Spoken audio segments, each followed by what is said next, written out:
26th of August, Jamal beat me with a metal cane like I was a piece of meat. Okay. And he told me and my wife that we had aliens in my backyard. The Masons was after him. My Wi-Fi had been hacked and all this other stuff. Now, I don't know if the Wi-Fi was... The gavel strikes.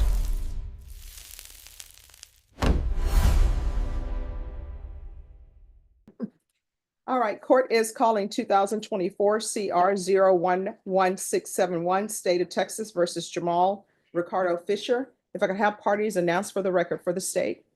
For the state of Texas. Defense. Attorney Albert Osvaldo for Mr. Fisher. And are you Mr. Fisher? Yes, ma'am. Counsel, have you received all discovery? Yes, Your Honor. And did you review it with your client? I did. Court will find that the state is in compliance with discovery. Ms. Abrams, this is an application. Did you review the application for deferred adjudication with your attorney? Did you understand it and sign it? Yes, ma'am. Did you review the true bill of indictment with your attorney? Did you understand it? Yes, ma'am. Counsel, do you waive the reading of the indictment? I do, Your Honor. State, are you proceeding on the indictment as presented? No, Your Honor, proceeding on count 2.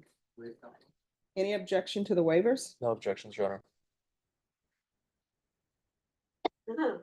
Did you review the court admonishments with your attorney? Did you understand it and sign it in all the appropriate places? Yes, ma'am.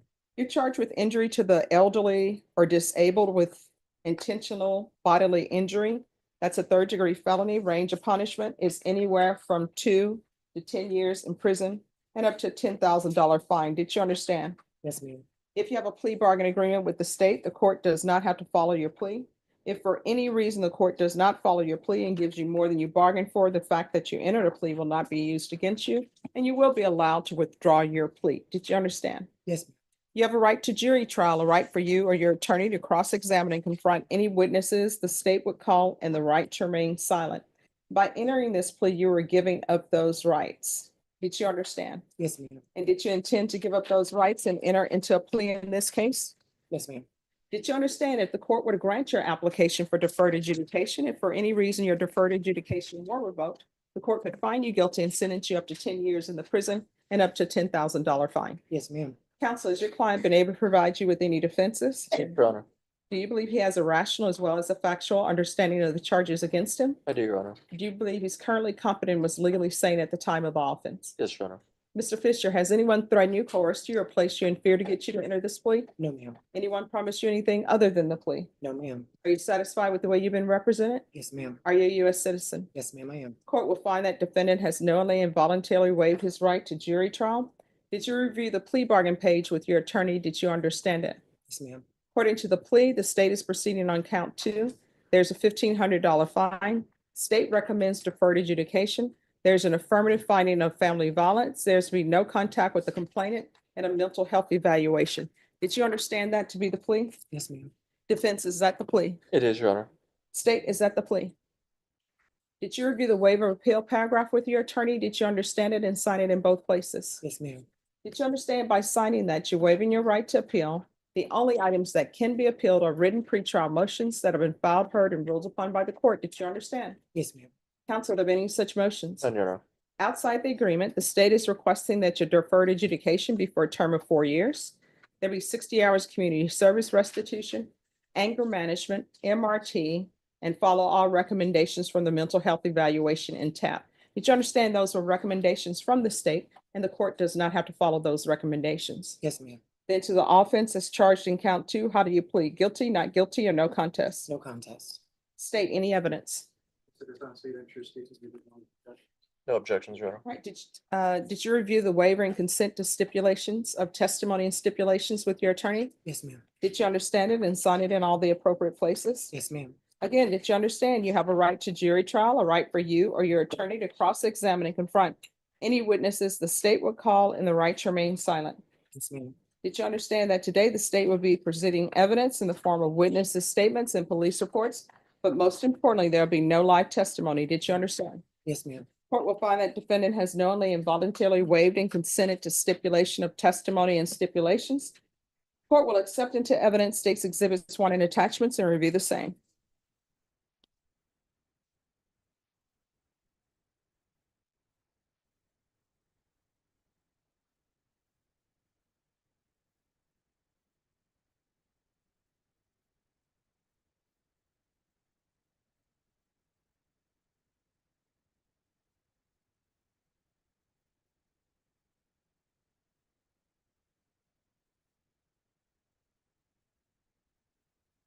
After reviewing state's exhibits 1 and attachments, the court will find there is sufficient evidence to find you guilty. Court will defer finding of guilt as you applied for deferred adjudication. Are you proceeding with sentencing? We are, Your Honor. Anything you wish to say on behalf of your client? We're asking that you follow the plea bargain agreement, Your Honor. My client's been in custody since the offense date back in August of 2024. He's had an opportunity to think about, why he's here today and actually accept responsibility. He understands that, if granted the application for probation, daunting that it may be, but in speaking to him, he's ready to move on with his life and make a difference. He understands, what he did was wrong. And I believe he has something to tell you, Judge. If he can. Oh, if you have something you wish to tell me, I'll place you under oath. I'm sure. All right, can you raise your right hand? Do you solemnly swear or affirm the testimony you give will be the truth and nothing but the truth, so help you God? Yes, ma'am. All right, you can lower your hand, state your name for the record. My name is Jamal Ricardo Fisher. All right, what do you wish to say? Miss Boyd, I can tell, even taking the glasses off, I'm nearsighted. Both of you and I have these little scars right here from our glasses. And I was listening to you earlier. Without my glasses on, I can barely see you. 6 months ago, on August 26th, I reacted to what I felt had been 2 years of a nightmare. I have lived with my parents for 38 years, and they're the best things that have ever happened to me. I couldn't see the forest through the trees because what was happening to me had never happened before in my life. That day, I reacted in a horrible way towards my father because I lost my cool and I lost my power. The last 6 months of my life have been the best 6 months of my life because I've gotten in touch with myself and I've remembered a very important thing, that no matter what I'm going through, or no matter what anyone is going through, how I choose to react to it is completely and totally up to me. And these days I choose happiness. I cry a lot because it's been a long 6 months. And the last 2 or 3 of them, I haven't spoken to my family. Well, last 6, I haven't talked to my dad. Last 2 or 3, I haven't talked to my mom. And I've lived with them for the entire 38 years of my life. What happened to me didn't just happen to me, it happened to us. But my parents were never to blame. And I couldn't see that because of, lack of communication, being a 38-year-old and immature in some parts. But I'm glad to be before you today. And I when I say that the last 6 months have been the best 6 months of my life, I don't intend or want to be back in jail. But it was time that I needed to listen to myself. It was time I needed to listen to God. It was time I needed to really reflect, not just on, the time in here, but the last 38 years of my life. And I'm happy standing before you and my parents today, knowing that God gave me a reason for existing. And it's to bring happiness to myself, my family, and anyone else that I encounter. And no matter what I'm going through in life, no matter how hard it is, I don't have to not be happy. And I surely don't have to take my unhappiness in a moment out on someone, especially not my dad. Any questions? Anything For the else? bench, Your Honor. So here's my question. One, it appears that you're not going to be allowed to live with your parents. So why were you, as a 38-year-old, living with them in the first place?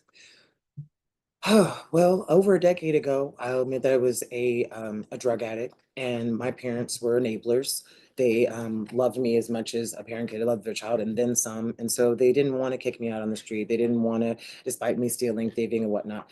That was not the case over the last 2 years. Over the last 2 years, I have done anything and everything I could to get a job. Actually, let me take that back. At the beginning of those 2 years, I was completely sober. In a 2-week span, I had gotten off of all pharmaceutical medications. I decided I no longer wanted to smoke cigarettes, which I had been doing since I was legally allowed to smoke cigarettes, and I no longer wanted to use drugs. And I kept that promise to myself for nearly a year. I was racially profiled and wrongly terminated from my job, fell off that horse, but I remained sober. I didn't smoke cigarettes, and I just decided to get back on that horse. Only I didn't get back on it. After a month of not having any work, I was fine. After 3 months of not having any work, not so much. After 6 months of not having any work, of having my parents' Wi-Fi hacked, my cell phone hacked, of having people whose identities I still don't know listen on my phone calls, things were getting testy. So let me ask you this. Yes, ma'am. Your prescribed medications, what were they for? When I was 21, I was a full-blown heroin addict, and I was depressed because I was a full-blown heroin addict. I'd swallowed 1,300 milligram trazodones because I was tired of my life. I was hospitalized off of Floyd Curl for 7 days, and part of my discharge paperwork was to go see. Okay, here's the thing. Uh-huh. I need you to slow down because the court reporter has to take down I everything. apologize. I was hospitalized up for the hospital of Floyd Curl, because Methodist. Part of my discharge paperwork was to see this man, his name is Dr. Moody, not making that up. He talked to me for 35 minutes and said that I had bipolar 2 disorder, prescribed me lithium and clonazepam, and I was 21, max 22. At the time, because I was raised to respect my elders and because I was in the hands of a doctor, I just kind of said, okay. I was never bipolar. I never had bipolar 1, never had bipolar 2, but for over a decade, I kept taking clonazepam. Lithium I got off within about 2 years. But I never needed that medication. I never needed lithium. And it took my ex, who I was then with, to wake me up to the fact that I didn't need to be on that benzo. And do you have any children?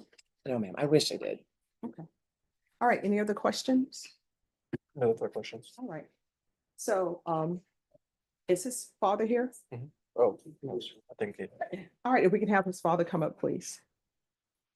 gonna step aside. Yes.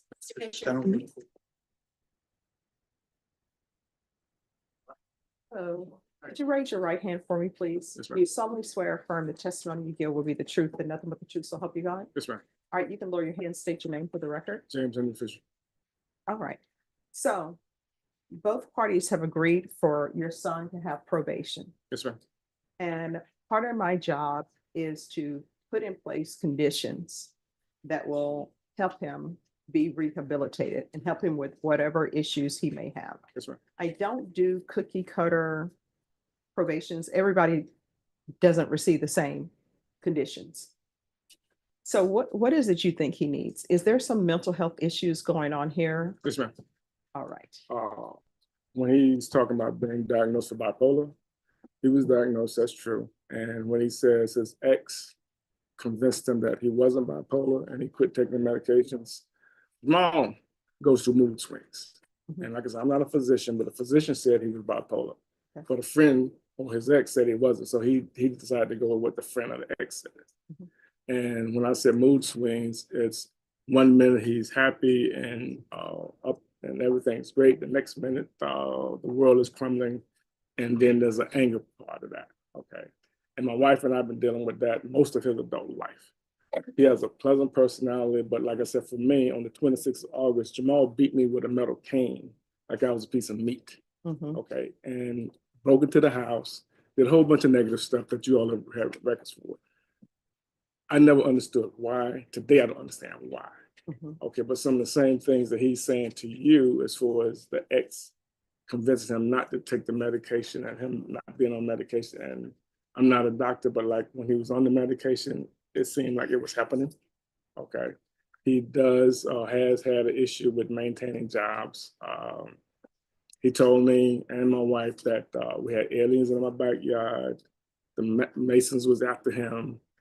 My Wi-Fi had been hacked and all this other stuff. Now, I don't know if the Wi-Fi was hacked or not. It could be because it happens all the time. But as far as some of this other stuff, but there's Masonic lodge down from my house. Mhm. He talked about going down there blowing up the lodge. And I'm like, come on, those folks aren't messing with you. Okay. But he had a couple of pictures on his phone where he felt that people were following him and this type of stuff. And to me, that was all the mental part. Like I said, I'm not a doctor. I'm not saying I'm correct, but he just made me feel that way. So let me ask you, do you think it would help him? Because they do have placement in a mental facility to make sure that he is on his medications, to make sure he has a case manager. Do you think that's what he needs and that's what would help him? Yes, ma'am. I mean, when I talked to the DA's Mrs. Jones this morning, and she was talking about what could happen like, as far as 2 to 10 years of type of stuff. And I told her that if Jamal went to jail for 10 years, that's still not going to help him because he has mental issues, in my opinion. So my focus is, even though he assaulted me, is he's my son. I love him. I love him until I leave this earth. But he actually needs some help. Okay. And he doesn't understand that or doesn't see that. You can ask my wife. She's here. And we've been dealing with him for 30 years. And So I will tell you what my plan is with Yes, ma'am. conditions Mhm. is to get him help for mental health issues. The question is whether or not you want to have phone contact, but because before he has in-person contact with you outside of court settings, Mhm. I like to start people off slow. right. So are you okay with him speaking to you just by phone or speaking to your wife by phone? He Because- talks to her now. Okay, Okay, so he hasn't talked to me since the 26th of August. And I don't have an issue with that. Okay. all right, so what I can tell you is I'll start off with the contact will only be by phone or either if you all want to do it by Zoom, but there'll be no in-person contact. Mhm. And once a doctor or therapist or probation says to me that it will be safe for him to have contact, in-person contact with his parents, and you all are okay with that, then I'll strongly consider his having in-person contact. Okay. All right. That's fine. All right. Is there anything else I need to know about your son? Other than that, like I said, I don't know what made him do what he did. His whole adult life or his whole life, we've been trying to just be decent parents. And I got 4 kids. Mhm. And the only time I've been in a courtroom like this was with Jamal. Okay, several years ago, same thing. Okay, so and that's what I was telling the attorney. I don't know what will help him. I hope this did. I hope this is the last time that I have to come into a courtroom. Well, on a I will negative tell you, situation in with my experience, a lot of mental health issues for males happen around the 18-year mark. For females, sometimes it's a little bit later. Sometimes it's mid-20s for females, but usually for males, the mental health issues, if they happen, usually around the 18-year mark. That's right. And when I say mental health issues, I don't mean mental health based upon traumatic things that happen. I mean the schizophrenia, the bipolar, that type of thing. Mhm. All right, thank you so much. Sure, thank you. All right, this is what the court is going to do. There's a $1,500 fine that will be probated. The court will sentence you to 4 years deferred adjudication. If you complete everything early, the court will consider early termination. There's to be regular reporting by Zoom or in person. There's to be regular random UAs. How far did you go in school? I completed trade school for welding, got my combination welder certification, and I also got my CDL. All right, 100 hours of community service restitution. Probation, if he actually uses his CDL, then the court will consider waiving 50 of those hours.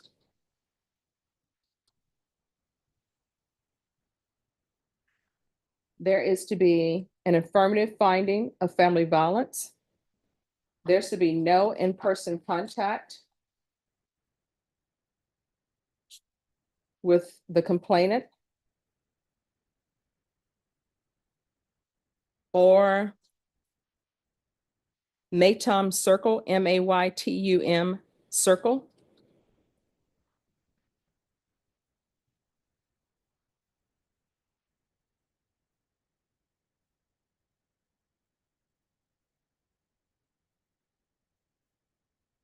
All right.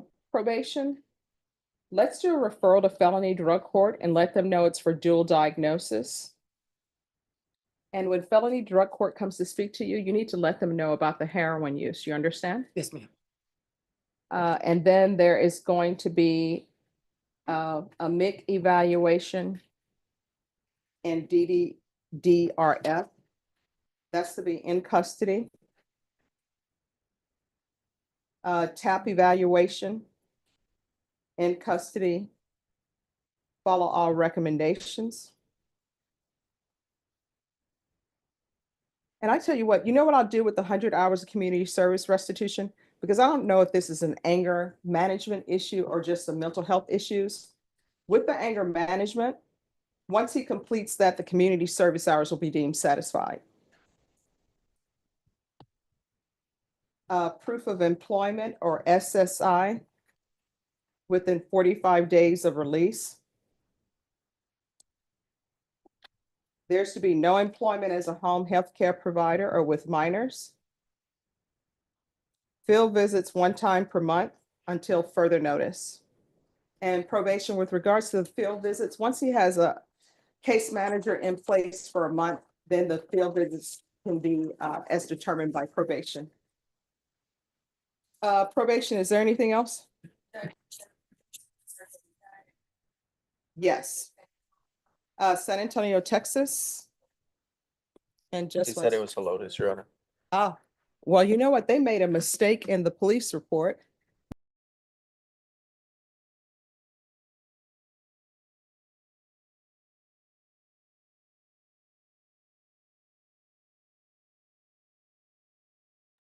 Is there anything else you need from the court to be, anything else you need from the court to be successful? No, ma'am. All right, did you review the document entitled Trial Court Certification of Defendant's Rights to Appeal with your attorney? Did you understand it and sign it? Yes, ma'am. Because this is a plea bargain agreement, because I followed your plea bargain agreement, because you waive your right to appeal, you do not have the court's permission to appeal. Because this is an affirmative finding of family violence, you're not allowed to own or possess any weapons or ammunition. If you have a question of what a weapon or ammunition is, you'll need to speak to an attorney. Do you understand? Yes, ma'am. All right, we can go off the record. You have victim impact? Yes. All right, you may proceed. Just Judge, sorry, one other thing. There is a protective order that was ordered. It's in place for 2 years. So I know the whole contact thing. I just wanted to make sure the All right, court's aware. so the court was unaware of that. Since there's a protective order in place, you need to follow that protective order. Yes, ma'am. So if your mother is included in that protective order, you cannot have contact with her at all. If that's what it says. She's the go-between between me and my dad. But not that I need to talk to my dad, but it was, as far as I know, it was established that I could call or talk to her. All right, you all need to make sure that that's the case, because I don't want any violation. Yes, ma'am. So probation, with regards to his condition, I'm sorry, with regards to his conditions, there's to be no contact with the complainant. All right, thank you. Thank you. The courtroom proceedings begin with Judge Stephanie Boyd formally calling the case and confirming that both the prosecution and defense are present. She carefully verifies that the defendant, Jamal Fisher, understands the charges against him: injury to the elderly or disabled with intentional bodily injury, a third-degree felony carrying serious prison time. Judge Stephanie Boyd methodically walks Fisher through his constitutional rights, plea agreement terms, and the consequences of deferred adjudication. Each response is documented, ensuring the plea is entered knowingly and voluntarily. After the state submits evidence, Judge Stephanie Boyd finds sufficient proof to establish guilt, but agrees to defer adjudication, moving the case into the sentencing phase. Defense counsel asks the court to follow the plea agreement, emphasizing Fisher's time in custody and his stated desire to change. Fisher then gives an emotional statement describing personal struggles, regret over attacking his father, and claiming personal growth during the previous months. Judge Stephanie Boyd immediately challenges inconsistencies and asks pointed questions about Fisher's living situation, employment history, and mental health claims. As Fisher continues explaining alleged hacking incidents and medication disputes, the courtroom tension rises. Judge Stephanie Boyd then invites the victim, Fisher's father, to speak. His testimony shifts the emotional weight of the hearing. He describes being beaten with a metal cane, forced entry into his home, and alarming behavior that suggested serious mental instability. Despite the violence, the father expresses love for his son and urges the court to prioritize mental health treatment rather than long-term incarceration. Judge Stephanie Boyd acknowledges the seriousness of the assault while also emphasizing rehabilitation and public safety. She outlines a strict supervision plan, including no in-person contact with the victim, mental health and substance abuse evaluations, felony drug court referral, and close probation monitoring. The judge then delivers the final ruling: 4 years of deferred adjudication, heavy supervision requirements, community service, random drug testing, employment verification, and restrictions on working with vulnerable populations. Before concluding, Judge Stephanie Boyd reinforces the permanent consequences of the family violence finding, including a lifetime ban on firearms and ammunition. The hearing ends with clear authority and accountability, leaving no doubt that the court's priority is both justice and long-term behavioral change.